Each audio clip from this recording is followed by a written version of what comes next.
Good evening. Tonight we're reading Emma by Jane Austen. Chapter 43. They had a very fine day for Box Hill, and all the other outward circumstances of arrangement, accommodation, and punctuality were in favour of a pleasant party. Mr. Weston directed the whole, officiating safely between Hartfield and the vicarage, and everybody was in good time. Emma and Harriet went together, Miss Bates and her niece with the Eltons, the gentleman on horseback. Mrs. Weston remained with Mr. Woodhouse. Nothing was wanting but to be happy when they got there. 7 miles were travelled in expectation of enjoyment, and everybody had a burst of admiration on first arriving. But in the general amount of the day there was deficiency. There was languor, a want of spirits, a want of union, which could not be got over. They separated too much into parties. The Eltons walked together. Mr. Knightley took charge of Miss Bates and Jane, and Emma and Harriet belonged to Frank Churchill. And Mr. Weston tried in vain to make them harmonize better. It seemed at first an accidental division, but it never materially varied. Mr. and Mrs. Elton indeed showed no unwillingness to mix and be as agreeable as they could, but during the 2 whole hours that were spent on the hill there seemed a principle of separation between the parties too strong for any fine prospects, or any cold collation, or any cheerful Mr. Weston to remove. At first it was downright dullness to Emma. She had never seen Frank Churchill so silent and stupid. He said nothing worth hearing, looked without seeing, admired without intelligence, listened without knowing what she said. While he was so dull, it was no wonder that Harriet should be dull likewise, and they were both insufferable. When they all sat down, it was better, to her taste a great deal better, for Frank Churchill grew talkative and gay, making her his first object. Every distinguishing attention that could be paid was paid to her. To amuse her and to be agreeable in her eyes seemed all that he cared for. And Emma, glad to be enlivened, not sorry to be flattered, was gay and easy too, and gave him all the friendly encouragement, the admission to be gallant, which she had ever given in the first and most animating period of their acquaintance, but which now, in her own estimation, meant nothing, though in the judgment of most people looking on it must have had such an appearance as no English word but flirtation could very well describe. Mr. Frank Churchill and Miss Woodhouse flirted together excessively. They were laying themselves open to that very phrase, and to having it sent off in a letter to Maple Grove by one lady, to Ireland by another. Not that Emma was gay and thoughtless from any real felicity. It was rather because she felt less happy than she had expected. She laughed because she was disappointed, and though she liked him for his attention and thought them all, whether in friendship or admiration or playfulness, extremely judicious, they were not winning back her heart. She still intended him for her friend. "How much I am obliged to you," said he, "for telling me to come today. If it had not been for you, I should certainly have lost all the happiness of this party. I had quite determined to go away again." "Yes, you were very cross, and I do not know what about, except that you were too late for the best strawberries. I was a kinder friend than you deserved, but you were humble. You begged hard to be commanded to come." "Don't say I was cross. I was fatigued. The heat overcame me." "It is hotter today." "Not to my feelings. I am perfectly comfortable today." "You are comfortable because you are under command." "Your command? Yes." "Perhaps I intended you to say so, but I meant self-command. You had, somehow or other, broken bounds yesterday, and run away from your own management. But today you are got back again, and as I cannot be always with you, it is best to believe your temper under your own command rather than mine." "It comes to the same thing. I can have no self-command without a motive. You order me whether you speak or not, and you can always be with me. You are always with me." Dating from 3 o'clock yesterday, my perpetual influence could not begin earlier, or you would have not been so much out of humor before. 3 o'clock yesterday? That is your date? I thought I had seen you first in February. Your gallantry is really unanswerable, but, lowering her voice, nobody speaks except ourselves, and it is rather too much to be talking nonsense for the entertainment of 7 silent people. I say nothing of which I am ashamed, replied he, with lively impudence. I saw you first in February. Let everybody on the hill hear me if they can. Let my accent swell to Mickleham on one side and Dorking on the other.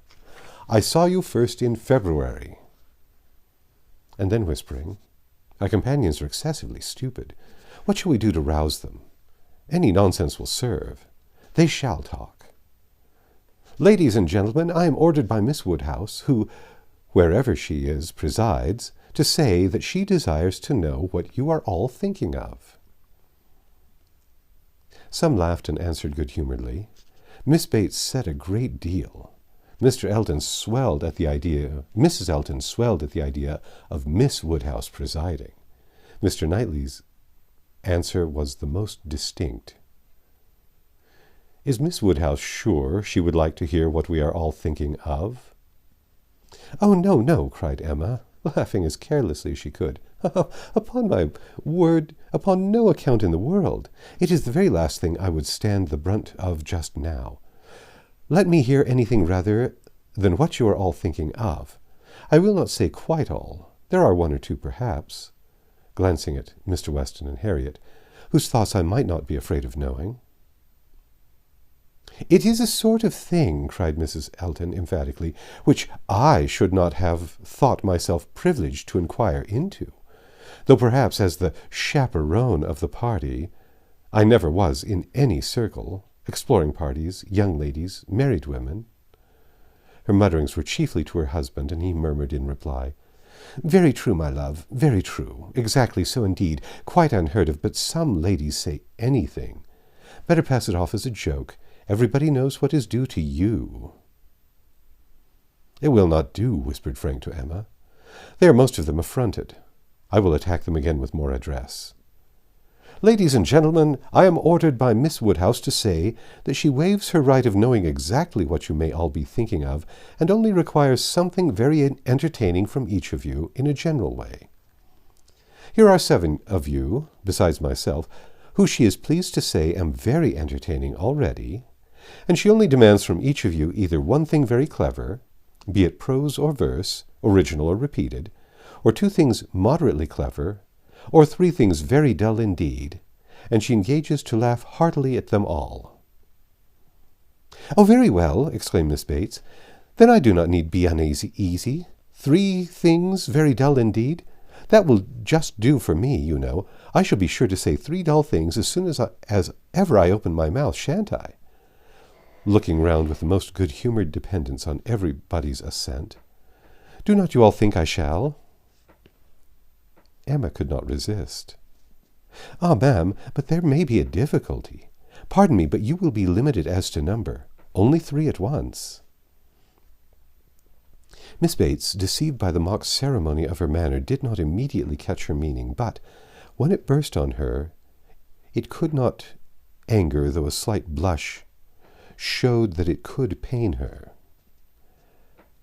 Ah, well, to be sure. Yes, I see what you mean, turning to Mr. Knightley, and I will try to hold my tongue. I must make myself very disagreeable, or she would not have said such a thing to an old friend. I like your plan, cried Mr. Weston. Agreed, agreed. I will do my best. I am making a conundrum. How will a conundrum reckon? Low, I am afraid, sir, very low, answered his son, but we shall be indulgent, especially to anyone who leads the way. No, no, said Emma. It will not reckon low. A conundrum of Mr. Weston shall clear him and his next neighbour. Come, sir, pray let me hear it. I doubt its being very clever myself, said Mr. Weston. It is too much a matter of fact, but here it is. What 2 letters of the alphabet are there that express perfection? What 2 letters express perfection? I am sure I do not know. Ah, you will never guess. You, to Emma, I am certain, will never guess. I will tell you. M and A. Emma, do you understand? Understanding and gratification came together. It might be a very indifferent piece of wit, but Emma found a great deal to laugh at and enjoy in it, and so did Frank and Harriet. It did not seem to touch the rest of the party equally. Some looked very stupid about it, and Mr. Knightley gravely said, "This explains the sort of clever thing that is wanted, and Mr. Weston has done very well for himself, but he must have knocked up everybody else. Perfection should not have come quite so soon." "Oh, for myself, I protest I must be excused," said Mrs. Elton. "I really cannot attempt. I'm not at all fond of this sort of thing. I had an acrostic once sent to me upon my own name, which I was not at all pleased with. I know who it came from, an abominable puppy. You know who I mean," nodding to her husband. "These kinds of things are very well at Christmas, when one is sitting around the fire, but quite out of place, in my opinion, when one is exploring about the country in summer. Miss Woodhouse must excuse me. I am not one of those who have witty things at everybody's service. I do not pretend to be a wit. I have a great deal of vivacity in my own way, but I really must be allowed to judge when to speak and when to hold my tongue. Pass us, if you please, Mr. Churchill. Pass Mr. E., Knightley, Jane, and myself. We have nothing clever to say. Not one of us." "Yes, yes, pray pass me," added her husband with a sort of sneering consciousness. "I have nothing to say that can entertain Miss Woodhouse, or any other young lady. An old married man, quite good for nothing. Shall we walk, Augusta?" "With all my heart. I am really tired of exploring so long on one spot. Come, Jane, take my other arm." Jane declined it, however, and the husband and wife walked off. "Happy couple," said Frank Churchill as soon as they were out of hearing. "How well they suit one another. Very lucky, marrying as they did upon an acquaintance formed only in a public place. They only knew each other, I think, a few weeks in Bath. Peculiarly lucky. For as to any real knowledge of a person's disposition that Bath or any public place can give, it is nothing. There can be no knowledge. It is only by seeing women in their own homes, among their own set, just as they always are, that you can form any just judgment. Short of that, it is all guess and luck, and will generally be ill luck. How many a man has committed himself on a short acquaintance, and rued it all the rest of his life." Miss Fairfax, who had seldom spoken before, except among her own confederates, spoke now. "Such things do occur, undoubtedly." She was stopped by a cough. Frank Churchill turned towards her to listen. "You were speaking?" said he gravely. She recovered her voice. "I was only going to observe that though such unfortunate circumstances do sometimes occur both to men and women, I cannot imagine them to be very frequent. A hasty, imprudent attachment may arise, but there is generally time to recover from it afterwards. I would be understood to mean that it can only be weak, irresolute characters, whose happiness must be always at the mercy of chance, who will suffer an unfortunate acquaintance to be an inconvenience, an oppression forever." He made no answer, merely looked and bowed in submission, and soon afterwards said, in a lively tone, "Well, I have so little confidence in my own judgment that whenever I marry, I hope somebody will choose a wife for me. Will you?" turning to Emma. "Will you choose a wife for me? I am sure I should like anybody fixed on by you. You provide for the family, you know," with a smile at his father. "Find somebody for me. I am in no hurry. Adopt her, educate her, and make her like myself." "And make her like myself?" "By all means, if you can." "Very well. I undertake the commission. You shall have a charming wife. She must be very lively and have hazel eyes. I care for nothing else. I shall go abroad for a couple of years, and when I return, I shall come to you for my wife. Remember." Emma was in no danger of forgetting. It was a commission to touch every favorite feeling. Would not Harriet be the very creature described? Hazel Eyes excepted, 2 years more might make her all that he wished. He might even have Harriet in his thoughts at the moment. Who could say? Referring the education to her seemed to imply it. "Now, ma'am," said Jane to her aunt, "shall we join Mrs. Elton?" "If you please, my dear. With all my heart. I am quite ready. I was ready to have gone with her, but this will do just as well. We shall soon overtake her. There she is. No, that's somebody else. That's one of the ladies in the Irish car party. Not at all like her. Well, I declare." They walked off, followed in half a minute by Mr. Knightley. Mr. Weston, his son, Emma, and Harriet only remained, and the young man's spirits now rose to a pitch almost unpleasant. Even Emma grew tired at last of flattery and merriment, and wished herself walking quietly about with any of the others, or sitting almost alone and quite unattended to, in tranquil observation of the beautiful views beneath her. The appearance of the servants looking out for them to give notice of the carriages was a joyful sight, and even the bustling of collecting and preparing to depart, and the solicitude of Mrs. Elton to have her carriage first, were gladly endured in the prospect of the quiet drive home, which was to close the very questionable enjoyments of this day of pleasure. Such another scene, composed of so many ill-assorted people, she hoped never to be betrayed into again. While waiting for the carriage, she found Mr. Knightley by her side. He looked around as if to see that no one were near, and then said, "Emma, I must once more speak to you as I have been used to do, a privilege rather endured than allowed, perhaps, but I must still use it. I cannot see you acting wrong without a remonstrance. How could you be so unfeeling to Miss Bates? How could you be so insolent in your wit to a woman of her character, age, and situation? Emma, I had not thought it possible." Emma recollected, blushed, was sorry, but tried to laugh it off. "Nay, how could I help saying what I did? Nobody could have helped it. It was not so very bad. I dare say she did not understand me." "I assure you she did. She felt your full meaning. She has talked of it since. I wish you could have heard how she talked of it, with what candor and generosity. I wish you could have heard her honoring your forbearance in being able to pay her such attentions as she was for ever receiving from yourself and your father, when her society must be so irksome."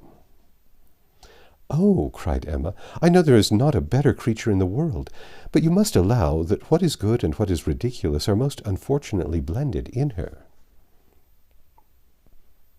"They are blended," said he, "I acknowledge, and were she prosperous, I could allow much for the occasional prevalence of the ridiculous over the good. Were she a woman of fortune, I could leave even harmless absurdity to take its chance. I would not quarrel with you for any liberties of manner. Were she your equal in situation. But, Emma, consider how far this is from being the case. She is poor. She has sunk from the comfort she was born to, and if she live to old age, must probably sink more.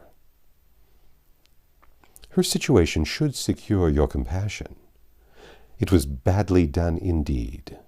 You, whom she had known from an infant, whom she had seen grow up from a period when her notice was an honor, to have you now, in thoughtless spirits, and the pride of the moment, laugh at her, humble her, and before her niece too, and before others, many of whom, certainly some, would be entirely guided by your treatment of her. This is not pleasant to you, Emma, and it is very far from pleasant to me, but I will tell you truths while I can, satisfied with proving myself your friend by very faithful counsel, and trusting that you will some time or other do me greater justice than you can do now." While they talked, they were advancing towards the carriage. It was ready, and before she could speak again, he had handed her in. He had misinterpreted the feelings which had kept her face averted and her tongue motionless. They were combined only of anger against herself, mortification, and deep concern. She had not been able to speak, and on entering the carriage, sunk far back for a moment, overcome. Then, reproaching herself for having taken no leave, making no acknowledgment, parting in apparent sullenness, she looked out with voice and hand eager to show a difference, but it was just too late. He had turned away, and the horses were in motion. She continued to look back, but in vain, and soon, with what appeared unusual speed, they were halfway down the hill, and everything left far behind. She was vexed beyond what could have been expressed, almost beyond what she could conceal. Never had she felt so agitated, mortified, grieved at any circumstance in her life. She was most forcibly struck. The truth of his representation there was no denying. She felt it at her heart. How could she have been so brutal, so cruel to Miss Bates? How could she have exposed herself to such ill opinion in anyone she valued? And how suffer him to leave her without saying one word of gratitude, of concurrence, of common kindness? Time did not compose her. As she reflected more, she seemed but to feel it more. She never had been so depressed. Happily, it was not necessary to speak. There was only Harriet, who seemed not in spirits herself, fagged and very willing to be silent. Emma felt the tears running down her cheeks almost all the way home, without being at any trouble to check them, extraordinary as they were. That's the end of chapter 43. Come back tomorrow and we'll read chapter 44.